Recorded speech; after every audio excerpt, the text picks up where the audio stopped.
Sure.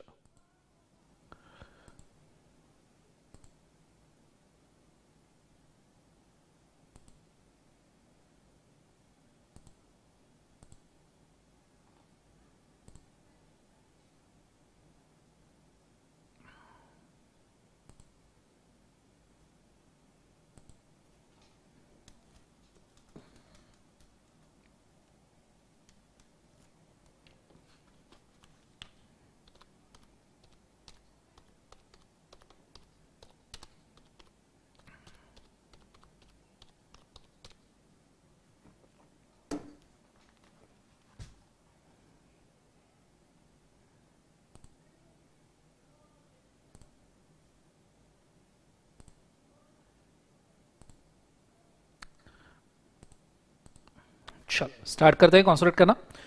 सो आज हम हैं question discussion of appointment remuneration of managerial person chapter के ऊपर।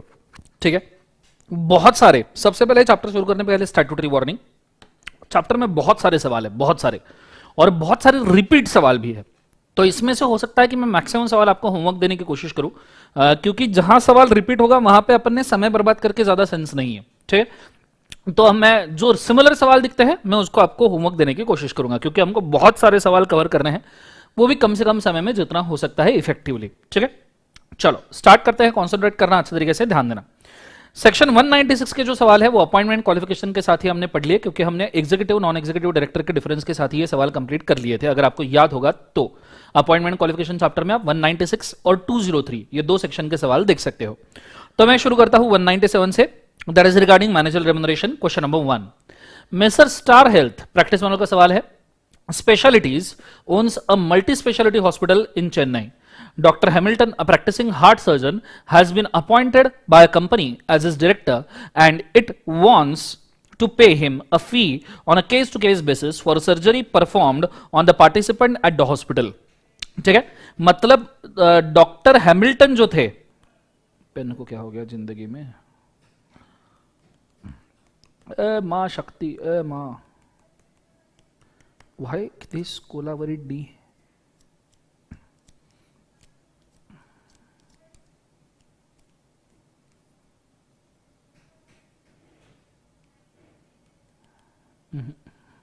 एक सेकंड देना मुझे।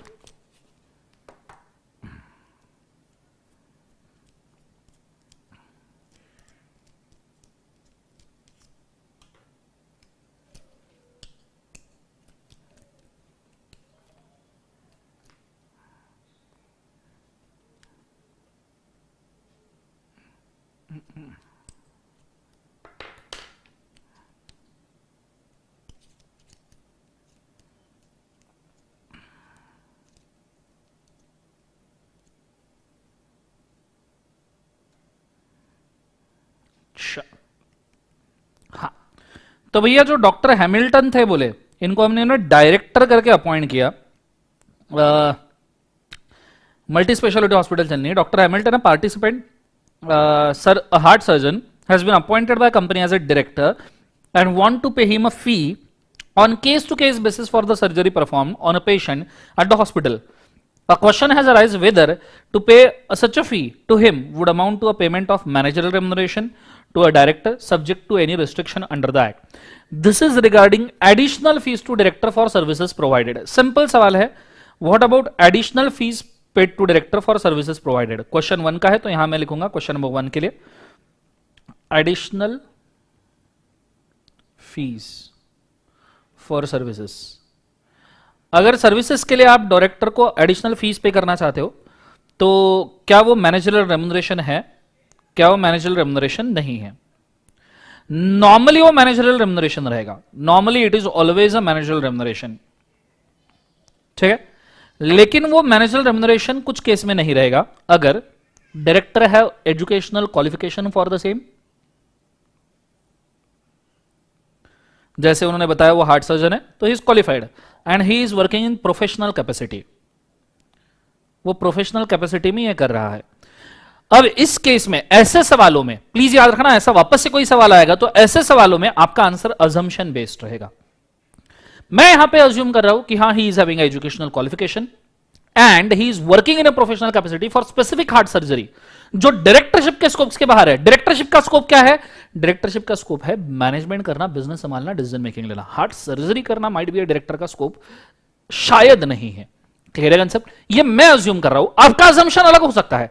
आप अदरवाइज अज्यूम करके मेरे को इमीडिएटली क्वेरी मत पूछ लेना, सर मेरे को लगता है ये अजम्पशन सही है। हो सकता है, कोई दिक्कत नहीं, जितने लोग उतने अजम्पशन हो सकते हैं। तो आप आपका अजम्पशन, पर आपका अजम्पशन आप जस्टिफाई करो।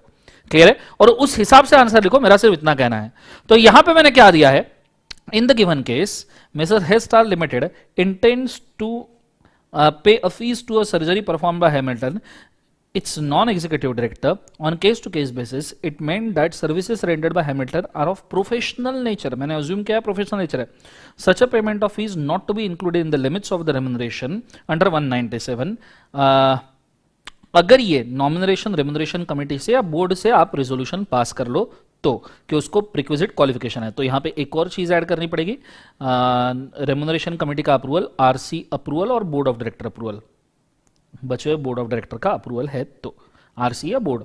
आरसी होगा तो आरसी मतलब रेमुनरेशन कमेटी, वो नहीं होगा तो बोर्ड का अप्रूवल। एक सेकंड होल्ड करना, बैटरी खत्म हो रही है चीचा।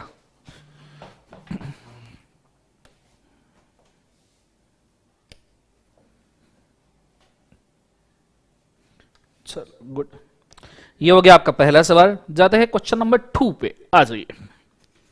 Measure Shivalik limited owns a multi-specialty hospital in the Kochi. Dr. Harshit, a practicing heart surgeon, has been appointed as a company and non-executive director.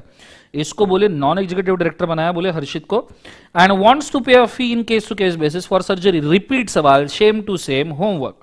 जैसे मैंने बोला था, रिपीट सेम टू सेम सवाल आएगा, होमवर्क बोलेंगे, अजम्पशन बेसिस पे answer रहेगा। ठीक है, अगला सवाल क्वेश्चन नंबर 3। ठीक है, आ जाइए। Excel Limited is listed company with a turnover of 60 crore in financial year 16-17. The company appoints Mr. R as a woman director on the 1st March 2017. Mrs. R is a chartered accountant in a practice. Okay. Further, also R is a director of Supreme Limited, where he is acting as a professional capacity. Since lot of professional proposal for the holding of directorship in a various companies has lined up before Mr. R, so in order to retain him, remuneration and nomination committee proposed to enhance the remuneration of Mr. R from 4 lakhs per month to 6 lakhs per month. However, Supreme Limited was running a losses in last 2 years. Evaluate in the light of the given the following situation with reference to a provision of Companies Act, validity of appointment of Mr. R as a woman director in Excel Limited, Miss R as a woman director in Excel Limited, and analyze the petition of enhancement of the remuneration of Miss R in Supreme Limited. Miss दिया है हर बार, हम miss ही है। सबसे पहली बात, आप 4 लाख से 6 लाख का रेमुनरेशन कर रहे हो। लॉस के केस में 2 साल से लॉसेस है बोला है, लॉस के केस में आप रेमुनरेशन कितना दे सकते हो? In case of negative effective capital, अगर आपका निगेटिव इफेक्टिव कैपिटल है, निगेटिव इफेक्टिव कैपिटल याद है, long term liquidity, paid up capital, free reserve, securities premium, long term loan, long term deposit, long term deposit, ये add करो, minus करो investment, preliminary expenses, accumulated losses, तो आता है effective capital. और अगर ये निगेटिव फिगर भी रहा ना तो भी आप 60 लाख रुपीज पर एनम दे सकते हो। ठीक है, फिर भी 60 लाख पर एनम दे सकते हो। 60 लाख पर एनम मतलब पर एनम पर डायरेक्टर, 60 लाख पर एनम पर डायरेक्टर मतलब 12 लाख, 12 नहीं 5 लाख रुपए पर मंथ। ठीक है, 5 लाख रुपीज पर मंथ, और ये देना चाहते हैं 6 लाख रुपए पर मंथ। तो ऐसा अगर, और ये भी कब दे सकते हो 60 lakh rupees per annum per director, आप कब दे सकते हो? जब आपके पास जनरल मीटिंग का ऑर्डिनरी रेजोल्यूशन है, आपका नॉमिनेशन रेमुनरेशन कमेटी का अप्रूवल है, रेमुनरेशन कमेटी अगर आपके इसमें होगी तो उसका अप्रूवल है। तीसरी चीज आपका there is no default in repayment of deposit debenture वगैरह, ये है तो जाके आप ये दे सकते हो, अदरवाइज आप ये नहीं दे सकते। और ये 5 लाख रुपए पर मंथ के हिसाब से 60 लाख रुपए पर एनम मैक्सिमम। अगर आपको देना है लिटरली 60 लाख तो इसके साथ में आपको जोड़ना पड़ेगा जनरल मीटिंग का स्पेशल रेजोल्यूशन। क्लियर है? ऑप्शन 2 में आपको जाना पड़ेगा जनरल मीटिंग का स्पेशल रेजोल्यूशन से, आप ऑप्शन 2 में रेमुनरेशन दे सकते हो। तो 6 लाख बिना अप्रूवल के तो आप दे नहीं सकते। क्लियर है कंसेप्ट? ये मेरा असम्पशन है, और देखते हैं अब आंसर क्या कहता है। आ जाइए। सबसे पहली बात तो क्या बोला है, एक बंदा मैक्सिमम 20 कंपनीज में डायरेक्टरशिप ले सकता है, उसमें से 10 पब्लिक कंपनी हो सकती है। 164 उसको डिस्क्वालीफाई करेगा अगर वो ज्यादा रेमुनरेशन लेगा तो। इफेक्टिव कैपिटल के बारे में इन्होंने मेंशन किया है, और मेंशन ये किया है कि इफेक्टिव कैपिटल 5 करोड़ से नीचे है तो आप एक्सीड नहीं कर सकते 60 लाख रुपीज पर एनम को। क्लियर है कंसेप्ट? उसके हिसाब से अगर मैं आंसर यहां पे दूं तो in Excel limited resulting in holding 11 directorship वो होल्ड कर रही है, कोई दिक्कत नहीं। In the given case Supreme limited has suffered losses during 2 years, assuming that incurred financial year उसने लॉस किया होगा, तो जो मिस आर को रेम्युनरेशन देना है as a full time director और मैनेजिंग डायरेक्टर ऑल्सो, पर यहां पे इन्होंने क्या बोला है, उसको नॉन एग्जीक्यूटिव कौन सा डायरेक्टर बनाना है?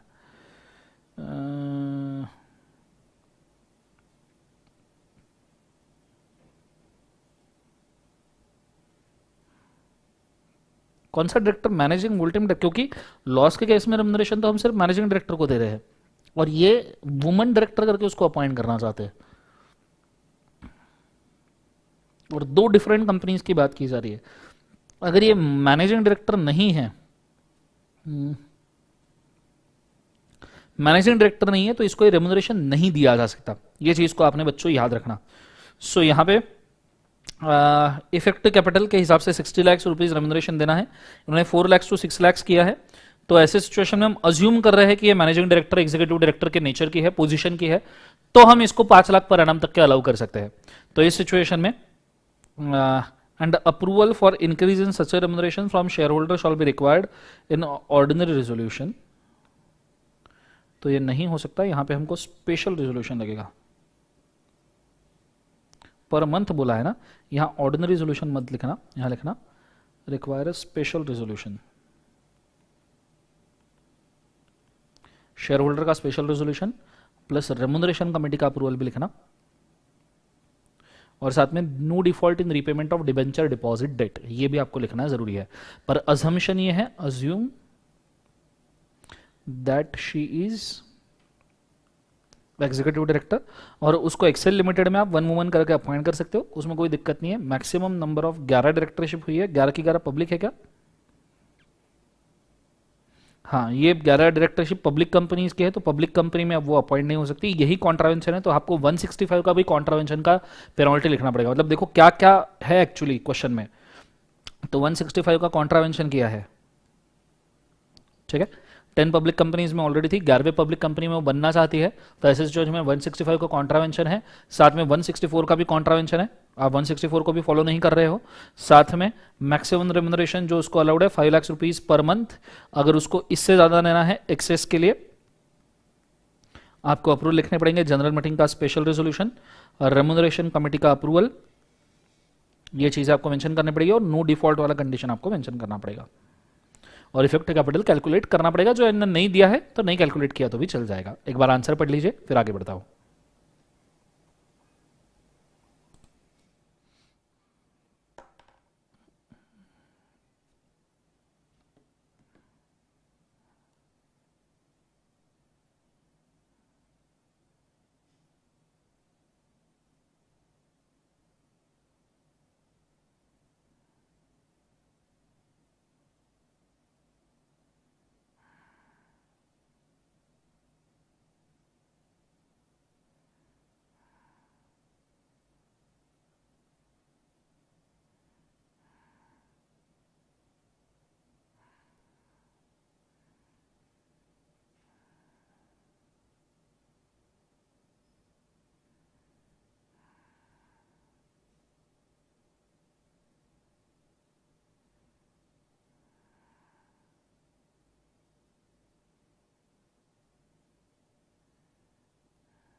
Done everybody?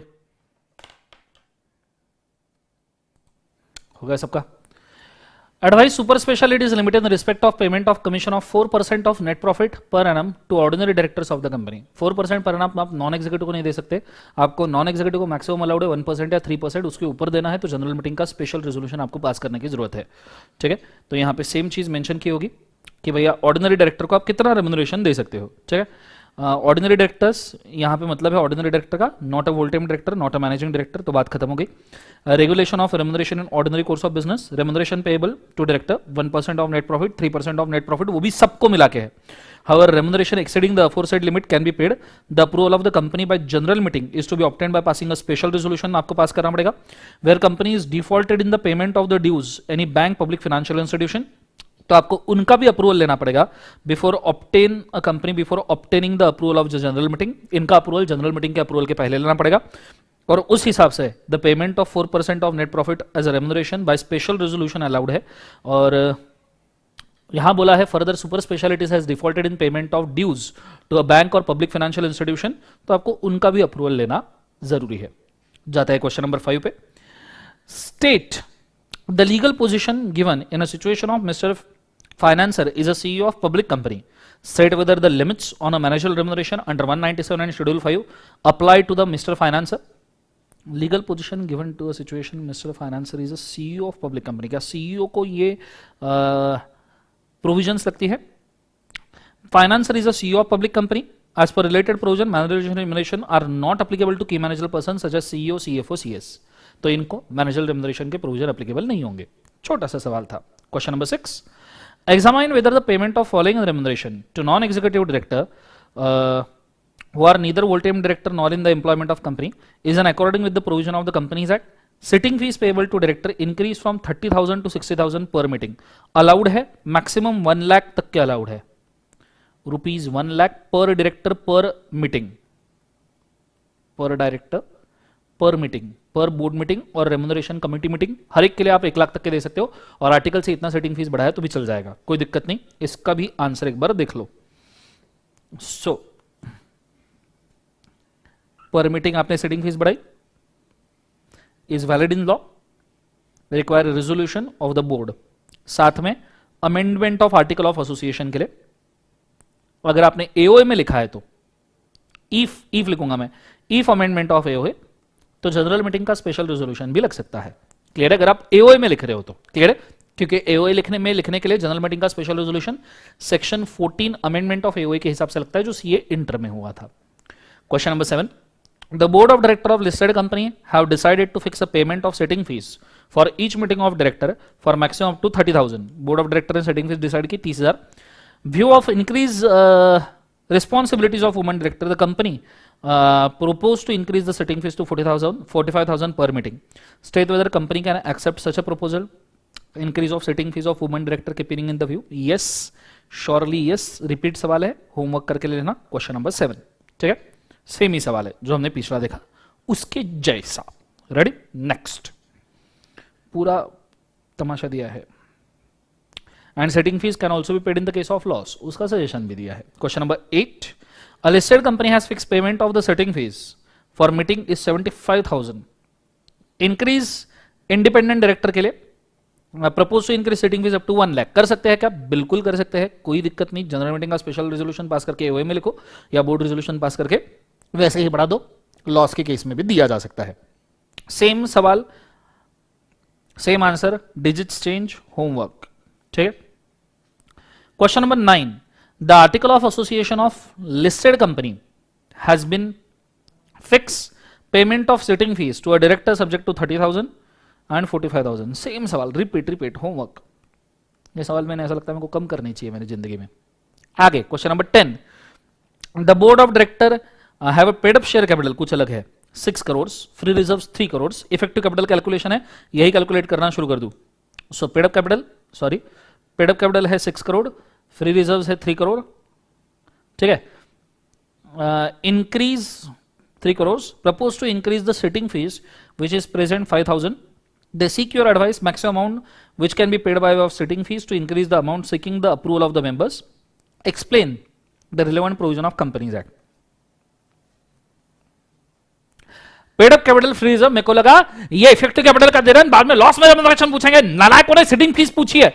Paid up capital free reserve का सिटिंग फीस से कोई लेन देन नहीं है, आप 1 लाख तक की सिटिंग फीस दे सकते हो। सिंपली अगर आपको और डिटेल में डिस्कस करना है तो बोल दू, up to 1 lakh sitting fees देनी है। तो ये जनरल मीटिंग के ऑर्डिनरी रेजोल्यूशन या बोर्ड ऑफ डायरेक्टर के ऑर्डिनरी रेजोल्यूशन से भी हो सकता है। क्लियर है? हां, लेकिन आर्टिकल अमेंड करना है, इस केस में एडिशनली प्लस एओए अमेंड करना है। एओए अमेंडमेंट के लिए सिटिंग फीस का अप्रूवल नहीं लगता, मतलब 197 में अप्रूवल नहीं है, पर जनरल मीटिंग का स्पेशल रेजोल्यूशन लगेगा। अगर आर्टिकल में लिखना ही नहीं है, बोर्ड में रखना है तो बोर्ड ले लो, ये एडिशनल है। हाँ, ये सिटिंग फीस 197 का अप्रूवल नहीं है, चीज को याद रखना। अबाउ अगर 1 लाख देना है, रुपीज 1 लाख सिटिंग फीस देना है,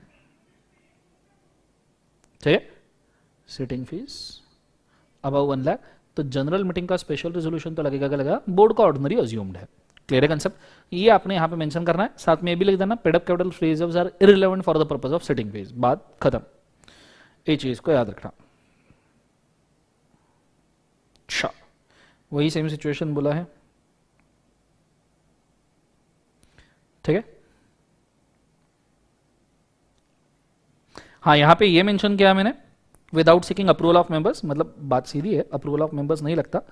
मैं इसको थोड़ा चेंज करूं, इसमें से बोर्ड ऑफ डायरेक्टर का ऑर्डिनरी रेजोल्यूशन लगेगा, ठीक है। और अगर एओ अमेंड करना है तो जनरल मीटिंग का स्पेशल, ये चीज से हो सकता है, ठीक है। अच्छा, आगे, A Limited want to include the following clause in its article of association. Each director shall be entitled to pay out the funds of the company for attending the meeting of the board or the committee of including adjourned meeting. Such a sum of sitting fees as may be determined from time to time by director not exceeding 1,50,000. 1,50,000 का वो resolution पास कर रहे हैं, invalid resolution, आप maximum 1 lakh तक के ही बोल सकते हो, AOA का provision है, discard हो जा। You are required to advise a company validity of such clause, clause is invalid, ये क्लॉज इनवैलिड है, आप ऐसा सेटिंग फीस नहीं रख सकते। पहले प्रोविजन लिखी जाएगी पूरी कि सेटिंग फीस की क्या है, बोर्ड मीटिंग का रेजोल्यूशन लगेगा, बोर्ड मीटिंग के लिए दे सकते हो, कमेटी मीटिंग के लिए, एनी अदर मीटिंग जो बोर्ड ऑफ डायरेक्टर कंडक्ट करेंगे उसके लिए भी आप दे सकते हो। May be paid whether or not meeting proceeds the business, business हो या एडजन हो, सेटिंग फीस दिया जाएगा। Shall not exceed the sum prescribe in rule 4 which is prescribe is 1 lakh rupee as may be decided by board of directors of company. Adjourns for want of quorum, जो present हुए थे meeting में उनको sitting fees दिया जाएगा। Adjourn meeting continuation of original meeting है तो sitting fees separate नहीं दिया जाएगा। पब्लिक कंपनी फॉलोइंग क्लॉज डालना चाहती है तो ये क्लॉज यहां पे, the propose clause sitting fees is not in order as it exceeds 1 lakh, 1 lakh तक का वो क्लॉज डाल सकते हैं, सिटिंग फीस लॉस के केस में भी पे किया जा सकता है। तो फटाफट मैंने मार्किंग कर दिया, आगे बढ़ते हैं। Question number 12, A company wants to include the following clause, same आएगा, सिटिंग फीस का ही सवाल आएगा। 30,000 का सिटिंग फीस दे सकते हैं, चलेगा, ये क्लॉज वैलिड है, आप रख सकते हो। सेम सवाल होमवर्क, लेकिन वहां 1.5 लाख था, यहाँ 30,000 है, क्या दे सकते हैं? बिल्कुल दे सकते हैं, जरूर दे सकते हैं, जरूर दे सकते हैं, दे दीजिए, ठीक है। देखो वैलिड इन लॉ बोला है, सेम सवाल। Guarantee commission has been paid to one of the non-executive director for having guarantee and a term loan obtained by financial institution. Examine whether to pay a payment of guarantee commission to a non-executive director और वोल time director जो भी होगा is in accordance with the law. Yes, दो ही चीजें हैं जिसको आप access commission दे सकते हो, प्रोफेशनल सर्विसेज में आप दे सकते हो, क्वालिफिकेशन अगर एजुकेशनल क्वालिफिकेशन है और वो भी बोर्ड और रेमोनरेशन कमेटी का अप्रूवल से, और गारंटी कमीशन में आप जरूर दे सकते हो बिकॉज यहां पे डायरेक्टरशिप छोड़ के उसने सर्विस दी है रिस्क लेने की, कंपनी के बिहाफ पे रिस्क ले रहा है। समझो कल जाके कंपनी ने पे नहीं किया, इसको पे करना पड़ेगा जेब से, तो इसको गारंटी कमीशन लगेगा ही लगेगा। तो गारंटी कमीशन आप बिल्कुल दे सकते हो। दो ही ऐसी चीजें, इसके लिए केस भी लिया था मैंने क्लास के अंदर, सुजेन textile bearings limited versus union of India का, कि गारंटी कमीशन दे सकती है। स्टार मार्क करके रखना, एग्जाम में कभी भी इस क्वेश्चन को उठा के पूछ सकते हैं, कभी भी, एनी पॉइंट ऑफ टाइम दन नगर के दे देंगे आपको, ठीक है। तो इसका आंसर आप ठीक से पढ़ लीजिए, मेरी जरूरत है क्योंकि बहुत काम का सवाल है। Go for it fast.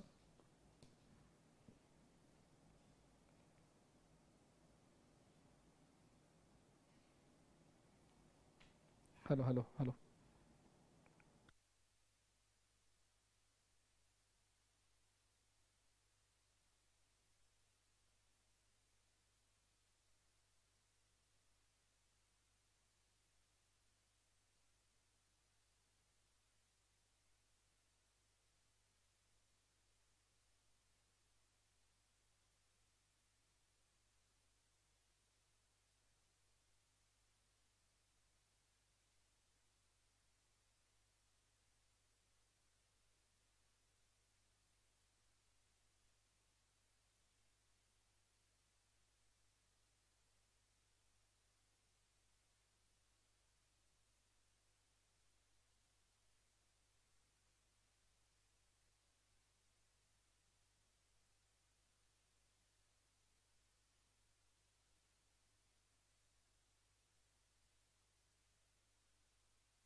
Done everybody, आगे बढ़ रहा हूं। 14 सवाल है, non executive director of ABC limited who are neither in the whole time employment of the company, non managing director have been given a following remuneration. Non executive director है और उनको नीचे के कमीशन दिए हैं, बोले following remuneration. Guarantee commission has paid it to a director, allowed है, guarantee commission दिया जा सकता है, अभी हमने पढ़ा। Examine the validity of the payment on the light of the provision of the companies act. बिल्कुल अलाउड है, सेम सवाल, होमवर्क। इतने सवाल रिपीट होता है ना मैनेजर रेम्युनरेशन में, इनका हॉट टॉपिक है, बहुत बार पूछते हैं, अपॉइंटमेंट क्वालिफिकेशन जैसा ही है। Mister Weldon was appointed as a director of the E Square Engineering Limited with effect from 1st October 2002. Since the company, namely in E Square Engineering Limited, want to take a full advantage of the wisdom and the expertise of Mr. Weldon, it offered him a remuneration payable on a monthly basis and subject to approval of general meeting special resolution for approval of the payment of such a remuneration. Anticipating the approval of the general meeting, Square Engineering Limited started paying the remuneration from the date of appointment and continued to do till 31st March 2003. The member by special resolution did not fully approve the remuneration proposed by company and restricted the same to lower amount. On a scrutiny of the account, it was established that company till 31st March 2003 has paid Mr. Weldon a total sum of 1,20,000 lakh in excess, 1,20,000 ज्यादा दिए है बोले, remuneration by sanctioning special resolution of the special state with reference to the provision of the Companies Act in respect of waiver and recovery of the excess remuneration so paid, whether Weldon can be keep the excess remuneration so received and remuneration in this condition, draft resolution. यह है section number 197(9) and 197(10). इसमें आपने 199 refund of remuneration का कतई मत घुसाड़ना, गलती हो जाएगी। 199 रिफंड का रेमुनरेशन तब है जब हमारे अकाउंट्स रीस्टेट होते हैं, ठीक है। मैं इसको थोड़ा सा समझा दूं अच्छे से, ठीक है। रिफंड ऑफ रेम्यूनरेशन के दो सेक्शन, पहला है 197 सबसेक्शन 9 प्लस सबसेक्शन 10 और दूसरा है 199। 197 हम तब लगाते हैं जब everything is okay and still excess remuneration is paid, और 199 हम तब लगाते हैं अकाउंट्स रीस्टेटेड, रिड्यूस्ड प्रॉफिट,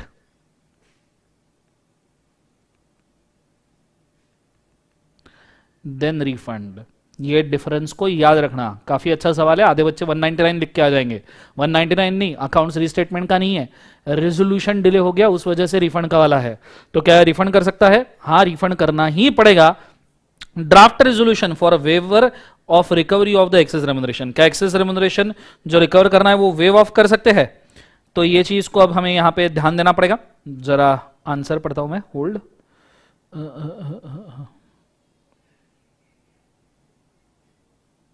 हाँ, वेवर आपको अगर चाहिए, पहली बात ये रेम्यूनरेशन एक्सेस देना है तो जनरल मीटिंग का स्पेशल रेजोल्यूशन, और अगर डिफॉल्ट हुआ है for payment of debenture, debt, deposit etcetera तो उनका भी। और अगर एक्सेस रेम्यूनरेशन वेव ऑफ करना है, ये एक्सेस रेम्यूनरेशन कितना है? 1.20 लाख। कितने साल में देना है? 2 साल में या उससे कम समय में आपने रेम्यूनरेशन रिफंड करना है। 1.20 लाख 2 साल में रिफंड करना है, लेकिन इसको कंपनी वेव ऑफ कर सकती है, कंपनी बोल सकती है कोई दिक्कत नहीं, पर उसके लिए भी स्पेशल रेजोल्यूशन लगेगा, ठीक है, वो 2 साल में।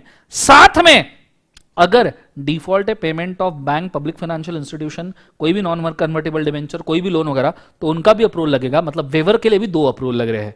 तो यहां पे हम वेवर का अप्रूवल ड्राफ्ट कर रहे हैं। जनरल मीटिंग का कौन सा रेजोल्यूशन है? स्पेशल। रिजॉल्व दैट, मैंने पूरा का पूरा जनरल मीटिंग का स्पेशल रेजोल्यूशन दिया है।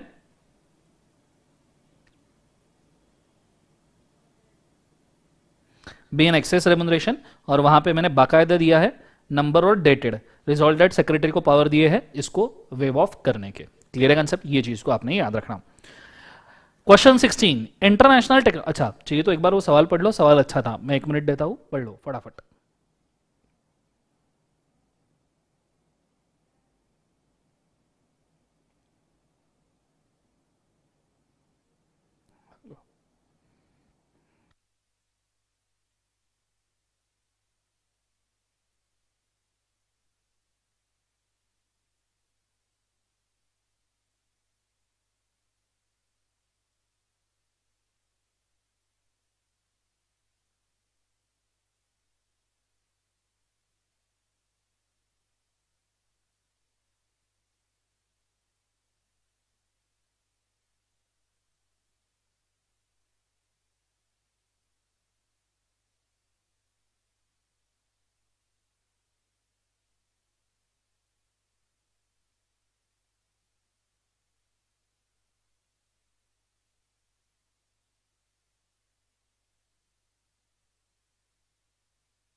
चलो हो गया सबका।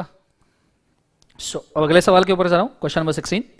International technologies limited, a listed company being managed by a managing director, proposed to pay a following managerial remuneration: commission at the rate of 5% of the net profit to its managing director, mister Kamal. ठीक है, एक second मुझे देना, एक थोड़ा technical problem आया है, मैं उसको सॉल्व कर लूँ। होल्ड।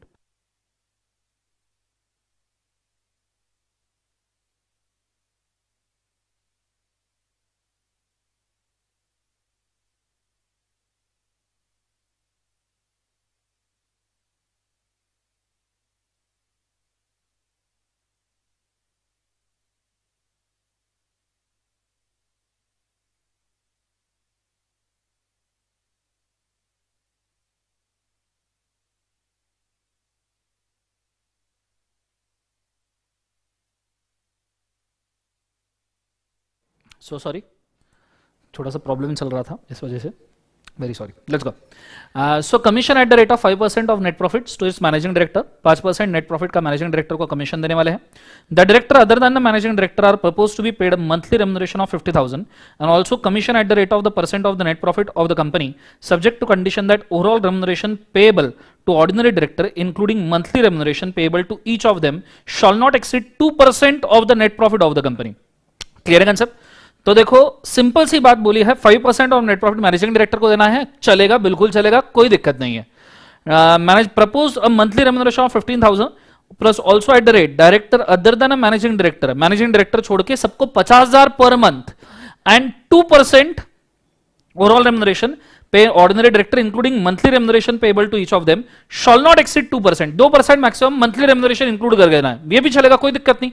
ना ना ना, मैनेजिंग डायरेक्टर तो 1% ही देना है, my mistake my mistake my mistake, ये 2% नहीं, यहां मैक्सिमम 1% अलाउड है because there is a managing director. अगर 2% देना है तो 2% के लिए आपको जनरल मीटिंग का स्पेशल रेजोल्यूशन लगेगा। The company also propose to pay a suitable additional remuneration to mister Bhatt, a director for a professional services rendered services as a software engineer. ये अगर देनी है तो एजुकेशनल क्वालिफिकेशन होना चाहिए as per board of director और remuneration committee, साथ में प्रोफेशनल वर्किंग होना चाहिए, प्रोफेशनल होना चाहिए, तो जाके ये दिया जा सकता है। ठीक है, तो नीचे देखिएगा, पहले मैंने क्या क्या कोट किया है, maximum managerial remuneration 5% of net profit, ये कब देना है, जनरल मीटिंग का अप्रूवल ऑब्टेन करने के बाद में, अबाउ इसके जनरल मीटिंग का स्पेशल रेजोल्यूशन लगेगा। अगर कोई बैंक फाइनेंशियल इंस्टीट्यूशन का कोई भी पेमेंट पेंडिंग है तो उसका अप्रूवल लगेगा, ये मैंने यहां पे मेंशन करके रखा हुआ है। ठीक है, फिर उसके बाद में मैंने मेंशन किया है कि रेम्युनरेशन आप किसी भी तरीके से दे सकते हो, मंथली दे सकते हो, नेट प्रॉफिट के परसेंटेज में, मंथली 6 एनुअली, कैसे भी दे सकते हो, सेमी एनुअली वगैरह। नॉन एग्जीक्यूटिव डायरेक्टर को आप 1% ऑफ रेम्युनरेशन दोगे, उससे अगर ज्यादा देना है तो स्पेशल रेजोल्यूशन मेंशन किया है। साथ में बैंक पब्लिक फाइनेंशियल इंस्टीट्यूशन को अगर आपने डिले किया है पेमेंट में तो वो भी मैंने यहां पे मेंशन करके रखा हुआ है। फिर उसके बाद में रेम्युनरेशन अगर आप प्रोफेशनल सर्विसेज के लिए दे रहे हो तो प्रोफेशनल नेचर की सर्विसेज होनी चाहिए, क्वालिफाइड होना चाहिए एज पर रेम्युनरेशन कमेटी या बोर्ड ऑफ डायरेक्टर, ये कंडीशन भी मैंने यहां पे मेंशन की है। फिर मैं आया हूं एक्सप्लेनेशन और आंसर्स के अंदर, जिसके अंदर मैंने यहां पे मेंशन किया है कि भैया manager remuneration 5% of net profit allowed है, पर नॉन एग्जीक्यूटिव डायरेक्टर को आप 1% of profit and 50,000 per month addition to commission, तो ये नॉर्मली आप दे सकते हो, कोई दिक्कत नहीं, पर ये 2% के लिए subject to condition remuneration paid to ordinary director shall not exceed 2% of net profit, तो यहां पे 1% ऑफ नेट प्रॉफिट करना नहीं, ये तो कंडीशन उन्हें बोली है कि वो 2% ऑफ नेट प्रॉफिट देंगे, तो यहां पे since the remuneration ordinary would be not exceed 1%, तो ऐसे सिचुएशन में आपको स्पेशल रेजोल्यूशन पास करना पड़ेगा, ये बोला है। साथ में PFI वगैरह के अप्रूवल भी यहां पे मेंशन किए हैं। Ordinary director as a software engineer है तो उसको आप एडिशनल रेम्युनरेशन दे सकते हो, permissible. However nomination remuneration committee का अप्रूवल लगेगा इस सिचुएशन में, एंड इन द ओपिनियन उसका एजुकेशनल क्वालिफिकेशन और प्रोफेशनल क्वालिफिकेशन होना चाहिए। सिंपल, क्लियर है concept. Question number 17, Mesa Supreme Technologies Limited proposed to appoint EF full-time director for a period of 3 years from 1st June 2018. The company proposed to pay a consolidated salary of 80,000 per month to each of them. The MD of the company has been appointed for a period of 5 years with effect from 1st January 2016. Remuneration payable commission at the rate of 5% of the net profits and to a minimum remuneration 80,000 rupees per month. ये वोल time director बन रहे EF, D already MD था, चलेगा। MD और manager allowed नहीं है, MD WTD allowed है। Effective capital at the end of the financial year ending 31 March 2000 is 4.5 crore, मतलब 60 lakh rupees per annum per director आप दे सकते हो, and it has been exceeded 5.5 crore on 1 April 2018 है।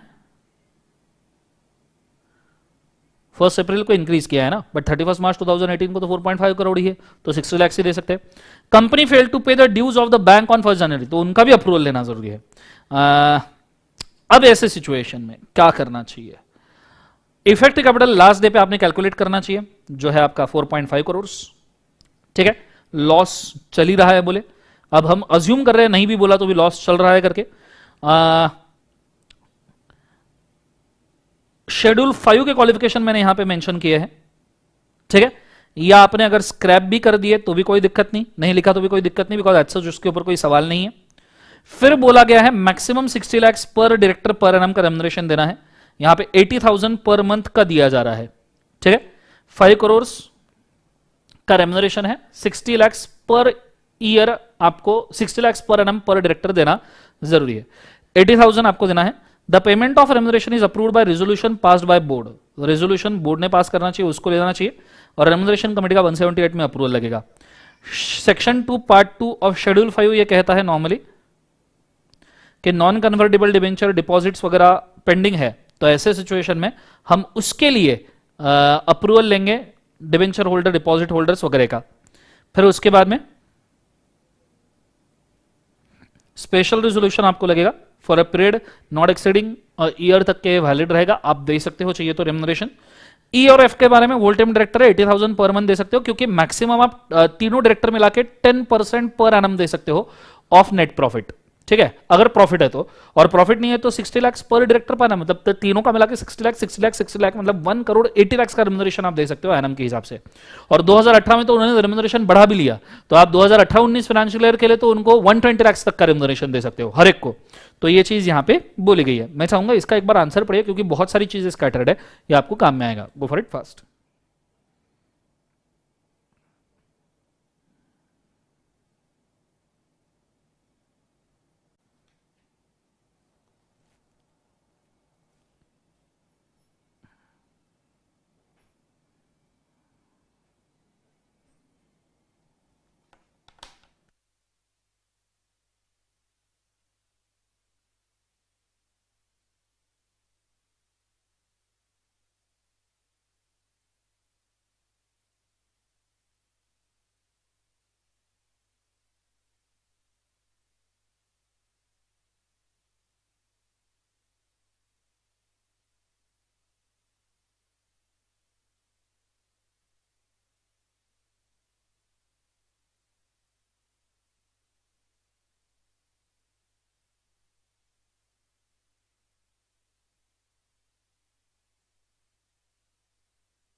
Done everybody?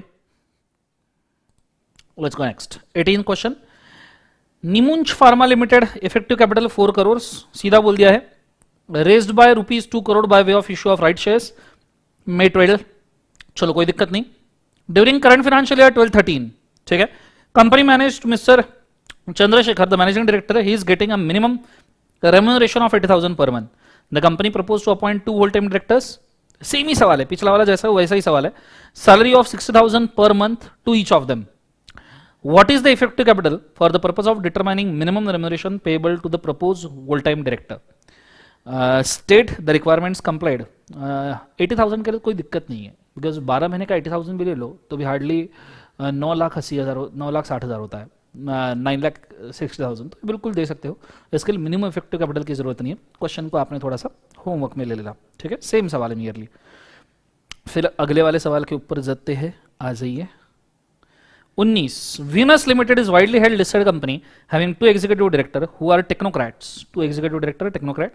The company has suffered losses in last 4 years. The company wants to enhance the remuneration to executive director to ₹6 lakhs per month। नहीं हो सकता, special resolution से हो सकता है अगर losses है तो, ठीक है। इफेक्टिव कैपिटल अगर 5 करोड़ से कम है तो नहीं हो सकता। Existing remuneration is 4 lakhs. Audited balance sheet on 31st March reveals that the paid up capital of the company is 15 crore. Accumulated losses 11 crore, मतलब यही 4 करोड़ बचा। Long term borrowing 5 crore, 9 crore हो गया। Besides the company has long term investment of ₹11 crore. लग गई negative effective capital इनका। क्यों? क्योंकि paid up capital 15 crore plus long term borrowings 5 crore minus क्या बोला है, accumulated losses 11 crore minus long term investment 11 crore. Investment और एक्यूमुलेटेड लॉसेस तो माइनस करते हैं, टोटल है 20 और माइनस करना है 22, तो बचा -2। -2 के केस में तो आप 60 लाख निगेटिव इफेक्टिव कैपिटल चलेगा। नेगेटिव इफेक्टिव कैपिटल में 60 lakh rupees per annum per director तक के रेम्युनरेशन जरूर चल सकता है, कोई दिक्कत नहीं। तो 80,000 दे रहे हो, उसमें कोई तकलीफ नहीं है। आंसर कुछ ज्यादा ही बढ़ा दिया है मैंने, हालांकि आप इफेक्टिव कैपिटल का सिर्फ कैलकुलेशन लिखो और रेम्युनरेशन की लिमिट लिखो तो भी चल जाएगा। साइड में से तो लिख के रखो, calculate effective capital and give limits of remuneration, that's all. लंबा आंसर दिया है मैंने क्वेश्चन का, इतना लिखने की जरूरत नहीं है। साइड में ये भी लिखो, no need to write so much. Actually मैं आंसर इस हिसाब से देता हूं क्योंकि कुछ बच्चों के अगर कंसेप्ट क्लियर ना हो तो ठीक से क्लियर हो जाए। एग्जाम में तो आप कभी भी इसको रिड्यूस करके लिख सकते हो, कंटेंट पूरा होना चाहिए। बाकी कितना सिलेक्शन करना है ये थोड़ा सा अपने को खुद के जजमेंट के ऊपर लेना चाहिए बच्चों। हम फाइनल लेवल पे ये हमको समझना पड़ेगा कि भाई कितना लिखना है, ये मैं डिसाइड करूंगा। क्लियर है? 20, ex director of MJV Limited was appointed on 1st April 2011. One of the term of appointment was that the absence of adequacy of profit, or if the company had no profit in a particular, he will pay the remuneration in accordance with the Schedule 5. For financial year 31st March 2014, company suffered a loss. Company want to pay a remuneration. He was paid 50 lakhs rupees for a year. चलेगा, कोई दिक्कत नहीं। Negative effective capital रहा तो भी चलेगा। The effective capital of the company is 150 crores, referring to provision। 150 crore? फिर तो भैया आप, मतलब मैं क्या बोलूं, 60 lakhs 120 lakhs उधर होता है, यहां पे तो आपका 84 lakhs हो जाएगा 60 lakhs से। 84 lakhs के ऊपर और आपका 120 lakhs हो जाएगा। 120 lakhs प्लस 250 करोड़ के ऊपर है वो, माय मिस्टेक।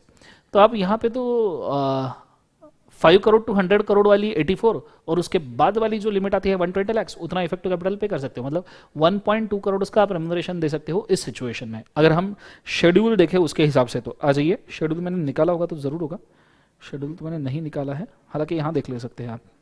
देखिए 100 करोड़ से लेकर 250 करोड़ में 120 लाख, मतलब 1 करोड़ 20 लाख दे सकते हो। वहां तो सिर्फ 50 लाख ही पूछा है, तो जरूर दे सकते हैं, कोई दिक्कत नहीं है। और सेम सवाल उसके नीचे भी दिया है 50 lakhs वाला, तो सेम ही मैंने एक ही इसमें कवर अप कर दिया उसको। ठीक है, मैं चाहूंगा चाहिए तो इसका आंसर आप पढ़ सकते हो। ठीक है, पॉज करके पढ़ लेना। अगले सवाल पे आता हूं 21। EF Chemicals proposed to appoint full-time director on a consolidated monthly remuneration of 30,000, a full-time marketing director on a consolidated salary of 25,000 for a period of 3 years with effect from 1st September 2014. Company has got a managing director who is getting 40,000 per month. Explain the requirement under Companies Act to be complied with the company in connection with the proposed appointment of full-time director. Following data collected from balance sheet, paid up share capital 80 lakh, debentures दिए, investment, accumulated losses बोले हैं, मतलब accumulated losses कहीं दिया है ना, इसका मतलब यह है कि करंट ईयर में भी लॉस है। ये नॉर्मली आपने अज्यूम करना चाहिए अनलेस अदरवाइज स्पेसिफिकली टोल्ड। ये क्वेश्चन का टिप लेना, अगर एक्यूमुलेटेड लॉसेस दिए हैं तो आपने अज्यूम करना चाहिए कि करंट ईयर में भी हो सकता है लॉस है तगड़ा वाला, तो ये चीज को आपने यहां पे याद रखना। प्रिलिमिनरी एक्सपेंसेस 15 लाख, तो अगर ये इफेक्टिव, चलो effective capital what ever it में भी, फिर भी एक बार कैलकुलेट करते हैं। Paid up capital 80, debentures 3 years 90, उसके बाद में investment 20, accumulated losses, preliminary expenses, तो ये दोनों मिलके 80 और 90 हो गए 1.7 CR, और इन्वेस्टमेंट एक्यूमुलेटेड प्रिलिमिनरी एक्सपेंसेस ये सब मिलके 90, ये हो गया 1.05 CR, बराबर है, बराबर। तो फिर भी आपके पास कितना इफेक्टिव कैपिटल बचता है, दैट इज टेंटेटिवली 0.65 CR, मतलब 65 लाख। 65 लाख में भी आप 60 लाख का रेम्यूनरेशन दे सकते हो। नेगेटिव इफेक्टिव कैपिटल भी चलता है, ये भी चीज मैं कितने बार अभी आपको बोल चुका हूं, नेगेटिव इफेक्टिव कैपिटल चलता है तो ये जो रेम्यूनरेशन दे रहे हैं ये दिए जा सकते हैं। मैंने लिमिट मेंशन करके रखी है, उसके हिसाब से लंबा चौड़ा आंसर दिया है। इतना लंबा आंसर आपको देने की जरूरत नहीं है, वहां लिख के रखो such big answer is not required. Such मतलब ये देखो, ये शेड्यूल 5 वगैरह का जो कंटेंट दिया है, डिलीट शेड्यूल 5, ये लिखने की आपको कोई जरूरत नहीं है। लॉस के केस में भी रेम्यूनरेशन दिया जा सकता है, ये मैंने लिखा है, उसके प्रोविजन लिखे हैं। फिर शेड्यूल 5 डिवाइड कर डिलीट करो, बाकी सब आप शेड्यूल 5 के हिसाब से दे सकते हो। चाहिए तो एक बार आंसर पढ़ लो इसका, गो फॉर इट फास्ट। पिछला भी पढ़ लो जो हमारा पेंडिंग है।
Done everybody?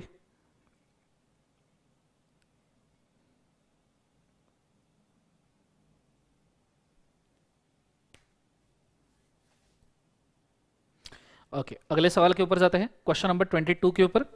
Mr. X is appointed as managing director of XYZ Limited from 1st October 2006. The company made an application to the central government for approval. As the remuneration proposed to be paid to Mr. X was beyond the limits laid down in the Schedule 5, the company started paying a remuneration from the date of appointment and continued to do so till 31st March 2007. Central government did not approve the remuneration as proposed by company and restricted the same to lower amount. On scrutiny of the account, it was noticed that company till 31st March 2007 has paid Mr. X a total sum of 1.20 lakh in excess of remuneration. 1.20 lakh excess remuneration दे दिया है, CG ने approval नहीं दिया। Same सवाल हमने किया था, मैंने इसके अंदर कोट करना है 197 subsection number 9 and subsection number 10। कुछ याद आया? 199 यहां पे कोट नहीं करना है। सेम सवाल, होमवर्क, ठीक है। अगला, अब जा रहे हैं हम अगले सवाल के ऊपर जो है 202 compensation for loss of office. पहली बात, कुछ 5 चीजों में आप compensation for loss of office नहीं दे सकते। कौन सी 5 चीजों में आप नॉर्मली नहीं दे सकते? रेजिग्नेशन है, ठीक है, अमलगमेशन की वजह से रेजिग्नेशन है, डायरेक्टर ने फ्रॉड किया तो आप उसको नहीं दे सकते, 3 हो गए। अगर डायरेक्टर ने कोई ऐसी एक्टिविटी कर दी जिसकी वजह से वो उसका खुद का ऑफिस वैकेट हो जाएगा, निग्लिजेंस वगैरह, तो भी नहीं दे सकते आप कंपेंसेशन। और 5वीं चीज है कि नॉर्मली डायरेक्टर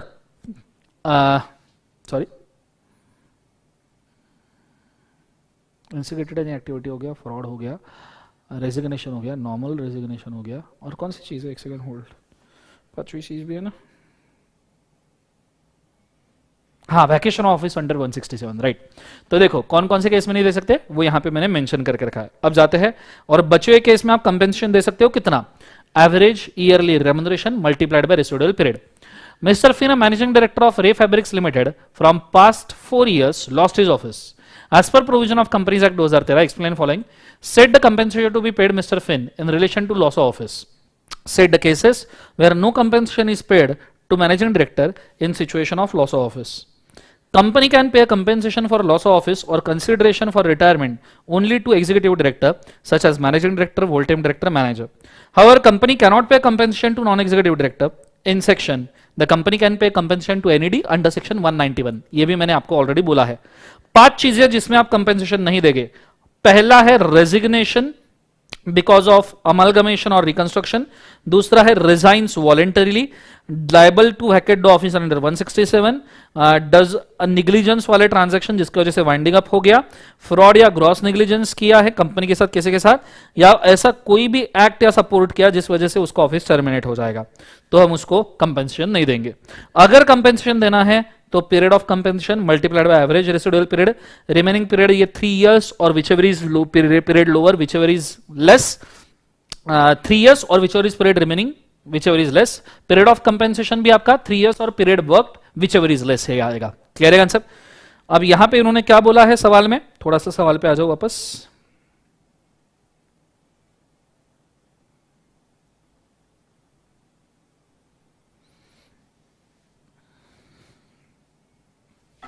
फोर ईयर्स के लिए था ना, तो उसको कंपेंसेशन 4 ईयर्स की एवरेज सैलरी, मतलब पिछले 3 साल की एवरेज सैलरी, दूसरा तीसरा और चौथे साल की एवरेज सैलरी मल्टीप्लाइड बाय एक ही ईयर बचा है तो एक ही साल, तो उसको कंपेंसेशन मिल सकता है. अब इन्होंने अमाउंट नहीं दी है तो हम उसको कैलकुलेट तो कर नहीं पाएंगे. ठीक है, सो सिर्फ वो देके रखा है कि कितना कंपेंसेशन दे सकते हैं. ये रिपीट हुआ है आई गेस, ये ऑलरेडी हमने लिखा हुआ था. इसको कट कर देना, पॉइंट नंबर 2 को, गो फॉर इट फास्ट. ये डबल रिपीट हुआ है, उसको कट कर देना. किया सबने. चलो अगला. Can a company pay compensation to its director for loss of office, explain briefly the relevant provision. Same to same direct सवाल है, एक बार पढ़ लेना. जो हमने 5 केसेस वो बोले और दूसरा कैलकुलेशन, ये 2 ही चीजें आपको मेंशन करनी पड़ती है.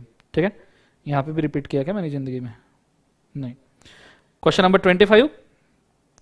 Mr. Doubtful was appointed as a managing director of Carefree Industries Limited for a period of 5 years with effect from the salary of 12 lakhs per annum with other perquisite. The board of director of company on coming to know the questionable transaction terminated the service of managing director on 1st March 2014. Doubtful termed his remove as illegal and claimed compensation from the company. Meanwhile, company paid a sum of 5 lakh on ad hoc basis. Ad hoc मतलब voluntary basis. कि भाई उसने compensation मांगा, चल फिलहाल के 5 लाख रख ले, जब फाइनल कंपेंसेशन आएगा तब दे देंगे. अब ये एडहॉक सर्विस वाला कंपेंसेशन इन्होंने दे दिया, बाद में ये पता चला the company is bound to pay compensation to mister Doubtful. How much the company can a company recover? Meanwhile the company paid 5 lakhs on ad hoc basis to doubtful pending settlement of debt dues. Discuss whether company can recover the amount of 5 lakhs if doubtful is not entitled to compensation. ऐसा अगर prove हुआ कि उसका negligence है, इस वजह से compensation नहीं देना है, तो क्या आप 5 लाख रिकवर कर सकते हो? स्टार मार्क करना सेकंड पार्ट को, बहुत जरूरी है. The company bound to pay compensation to doubtful. अगर 5 रीजन में से नहीं है, जो 5 रीजन हमने पढ़े उसमें से नहीं है, तो कंपेंसेशन देना कंपलसरी है. और अगर ये कंपेंसेशन के लिए एलिजिबल नहीं है, समझो इसने कोई ऐसी हरकत कर दी जिसकी वजह से इसी का ऑफिस चला जाए, तो क्या 5 लाख जो पे किया है वो रिकवर कर सकते? ये बहुत खास है. कंपनी कैनॉट रिकवर 5 lakhs क्योंकि एडहॉक बेसिस पे दिया है. कंपनी ने गलती की है, मतलब वॉलेंट्री बेसिस पे दिया है. कंपनी ने गलती की है पैसा दे के, तो कंपनी इसको रिकवर नहीं कर सकता. ये आंसर एग्जाम में कई सारे बच्चे अच्छे से नहीं लिख पाए. ये केस के ऊपर डिपेंड है, Bell versus Lever Bros. Clear है. यहां क्या बोला है मैं इसको पढ़ता हूं. Where it was observed that director was not legally bound to disclose any breach of fiduciary obligation so as to give a company opportunity to dismiss him. In that case managing director was initially removed by paying him a compensation and later on it was discovered that he has been guilty of breach of the duty and corrupt practices that he could have been removed without a compensation. Then company can not demand compensation back because वो ad hoc basis पे दिया है.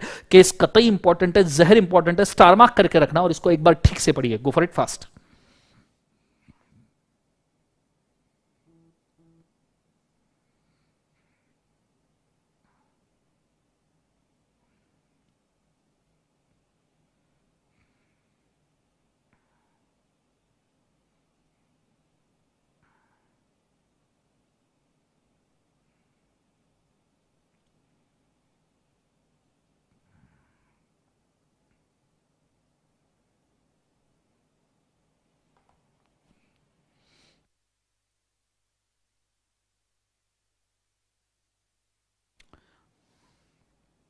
Pause करके पढ़ना, बचा है किसी का तो थोड़ा सा हमें फास्ट मूव करना पड़ेगा इस केस में।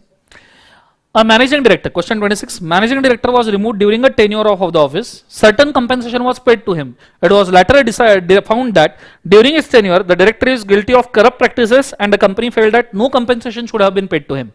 Therefore, company wants to recover the compensation. कर सकते हैं क्या? नहीं, हमने already case mention किया है, homework same सवाल है, same to same, exactly same, सिर्फ amount नहीं दिया है।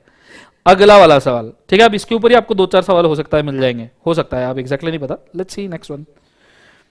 Mr. X appointed as a managing director of ABC Limited for a period of 5 years from 1st January 2006. Since his work was found unsatisfactory, his service was terminated from 15th August 2007. By paying a compensation for loss of office provided agreement entered into by company, later company discovered that during his tenure, Mr. Office was guilty of corrupt practices that should have been removed without paying a compensation. Advise the company whether the service of managing director can be terminated without payment of compensation. हाँ कर सकते हैं, पर यहाँ वो recover नहीं कर सकते। सेम केस आएगा, होमवर्क वही case Bell versus Lever Bros, बड़ा इंपॉर्टेंट केस है, कई बार पूछा इंस्टीट्यूट ने, हाथ धोए है। Mister Raman is a managing director of X company. Mister Raman resigns from the office as a result of amalgamation, ठीक है, अमलगमेशन से रिजाइन कर लिया। Further appointed as managing director of body corporate resulting from amalgamation, नए body corporate में उसको appoint किया था, फिर भी रिजाइन किया, अमलगमेटेड कंपनी में भी अपॉइंट किया था। Is company liable towards managing director for compensation? नहीं, 5 केसेस में दिया था, रेजिग्नेशन वॉलंटरी, रेजिग्नेशन अमलगमेशन, 167 में वैकेशन, कोई भी वाइंडिंग अप वाला हरकत किया तो, या खुद ने ऐसा कोई हरकत किया जिसकी वजह से खुद को हकालना पड़े, या फ्रॉड का केस, या 5 केसेस में कंपेंसेशन नहीं देते।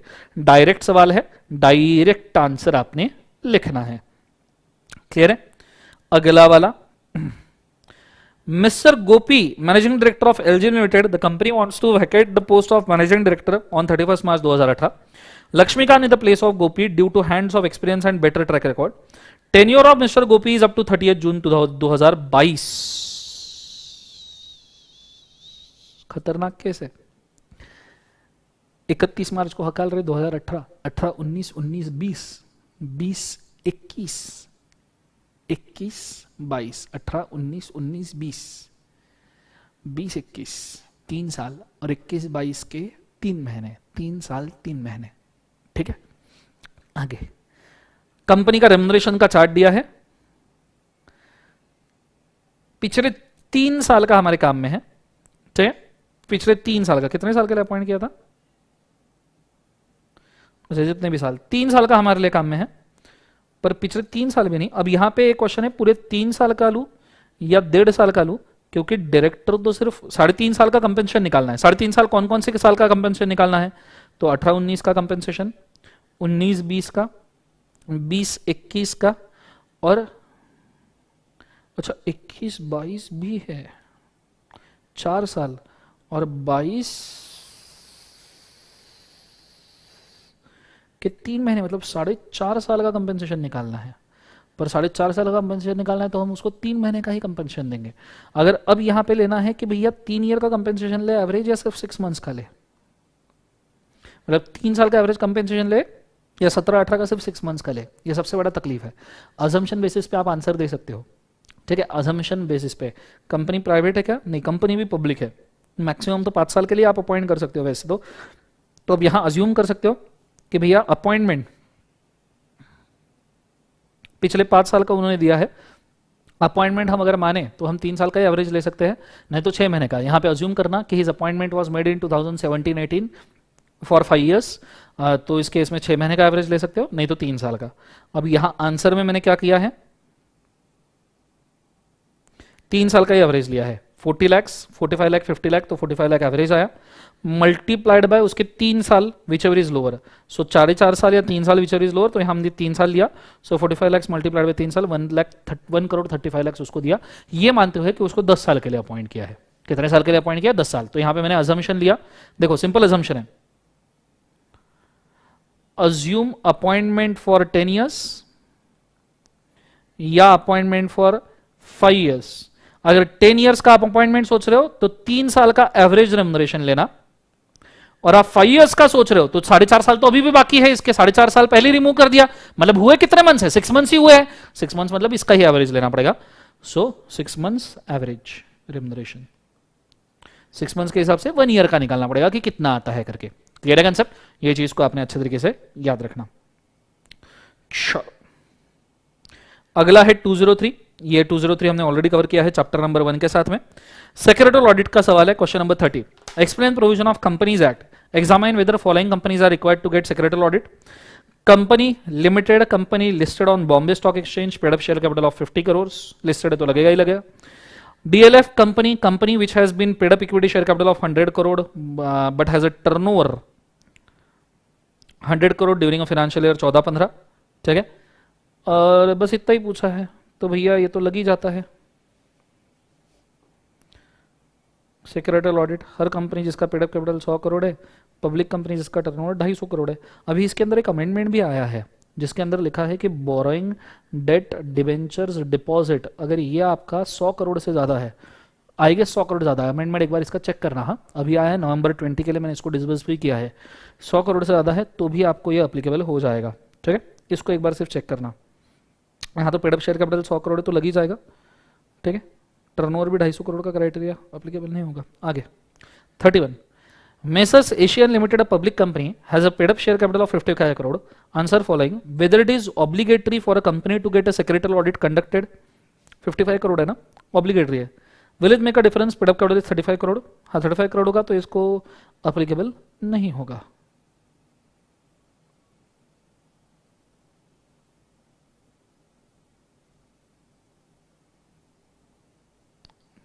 टू 203 देने की जरूरत नहीं थी, 203 यहाँ कट कर दो, 203 एक्सेस दिया है, कट कर दो और इसका आंसर पढ़ लो, आपके काम में आएगा। और एक बार अमेंडमेंट इसका चेक कर लो, मैंने करवा के दिया है। ठीक है, एक बार सिर्फ चेक करना।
चलो पढ़ लिया सबने। देखो मैंने अमेंडमेंट भी बोला है, वो भी वहां पे ऐड करना।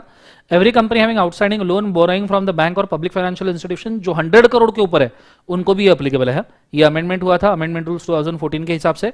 2014 का रूल है, अमेंडमेंट पिछले साल ही हुआ था। सो 100 करोड़ के ऊपर आउटस्टैंडिंग है फिर भी लगेगा, मतलब 50 crore paid up capital, 250 crore turnover और 100 करोड़ का आपका आउटस्टैंडिंग लोन डिबेंचर डिपॉजिट है तो भी आपको ये लग जाएगा। आउटस्टैंडिंग लोन फ्रॉम PFI से स्पेसिफिकली। ठीक है, तो ये चीज को आपने याद रखना। आई गेस आपका यहाँ पे मैनेजरियल रेम्युनरेशन चैप्टर भी खत्म होता है। ठीक है, तो आज के लिए हम इतना काफी करते हैं। आई गेस आपको सब समझ में आया होगा। थोड़ा सा रेम्युनरेशन मेरे को ऐसा लगता है, मतलब करने के बाद समझ में आ रहा है कि थोड़ा सा मैंने इसको फास्ट लेवल पे लिया हो सकता है, क्योंकि मैक्सिमम कैलकुलेशन एनालिसिस था और एक ही प्रोविजन, हार्डली 3 प्रोविजन के ऊपर सवाल थे। Remuneration in case of loss, remuneration in case of profit and compensation. तो ऑब्वियस सी बात है, एक ही चीज रिपीट कई बार लग रही थी तो मैक्सिमम होमवर्क में चली गई। तो अगर नहीं समझा तो बार बार देखना, आई गेस आपको अच्छे से समझ में आएगा। ठीक है, चलो आज के लिए काफी करते हैं। Solve for today, have a nice day, good day, God bless you, take care.